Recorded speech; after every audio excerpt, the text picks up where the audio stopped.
chers amis, c'est avec un plaisir renouvelé que je vous retrouve sur mon site internet pour ma vidéo mensuelle retraçant quelques faits marquants de la session plénière. Mardi matin, le président français François Hollande est venu passer son grand oral européen devant l'hémicycle du Parlement de Strasbourg.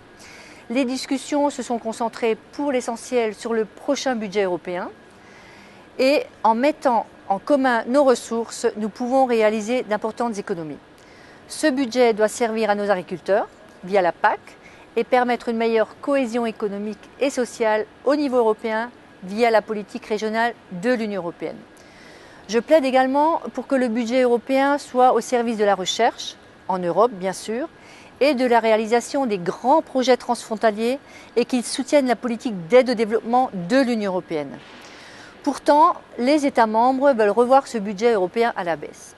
Sans crédit et sans budget stable, la construction européenne ne pourra pas mettre en œuvre de grands projets et nous ne pourrons pas réaliser ce saut vers l'Europe fédérale que j'appelle de mes vœux. J'attends donc de la part de M. Hollande un engagement ferme pour un budget européen fort et que le budget européen ne soit pas détricoté comme le souhaitent d'ailleurs les Britanniques. Enfin, François Hollande a défendu le siège du Parlement européen de Strasbourg.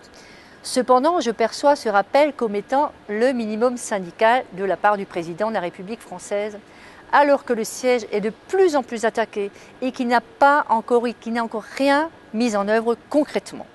Là aussi, j'aurais aimé entendre un engagement clair et sans compromis de la part de notre président.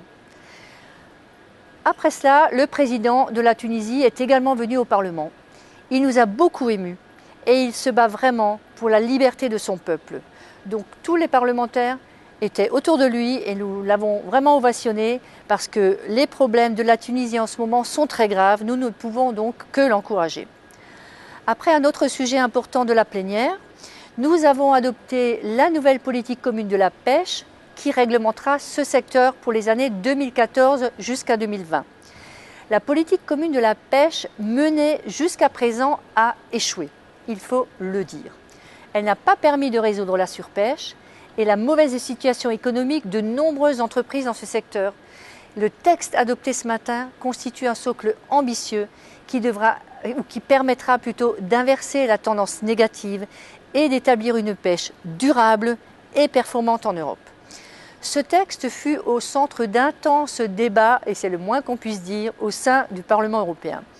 J'estime que le texte qui a été adopté ce matin par le Parlement défend à la fois les pêcheurs, mais protège aussi les ressources halieutiques européennes.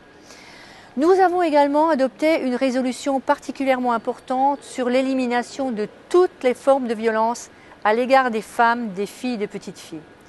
Ce texte affirme la position du Parlement européen avant le début d'une rencontre cruciale aux Nations Unies. Vous savez que je suis très investie sur cette question car je suis membre de la Commission sur les droits de femmes et l'égalité des genres. Mais en Europe, même en Europe, j'allais dire, les droits des femmes ne sont pas toujours respectés. La violence à l'encontre des femmes est en hausse et peut revêtir une multitude de formes. Ça va du harcèlement sexuel jusqu'au viol et dans de nombreux États tiers, les viols restent encore et malheureusement impunis. Je considère que le Parlement européen doit envoyer un message clair pour réaffirmer l'égalité entre les hommes et les femmes. Lors de ce vote, j'ai soutenu tous les amendements relatifs à la santé sexuelle et reproductive. Cela veut dire tout simplement que je défends le droit pour toutes les femmes de pouvoir être libres de contrôler en toute connaissance de cause leur sexualité, ce qui implique entre autres le droit à l'IVG, l'interruption volontaire de grossesse. L'avortement, il faut le savoir, n'est toujours pas autorisé dans plusieurs pays européens, les États membres, et je défends avec détermination ce droit qui en France a été octroyé par Simone Veil en 1975. Voilà pour certains des grands thèmes que nous avons abordés donc cette semaine. Il y en avait d'autres. Le temps est compté, je m'arrêterai là. Je renouvellerai bien sûr cette expérience à la fin de chaque session plénière et je vous remercie mille fois pour votre attention. Donc à bientôt sur mon site, au Parlement européen ou bien sûr à ma permanence mulhousienne à Mulhouse, au 14 rue des Maréchaux. Merci à tous.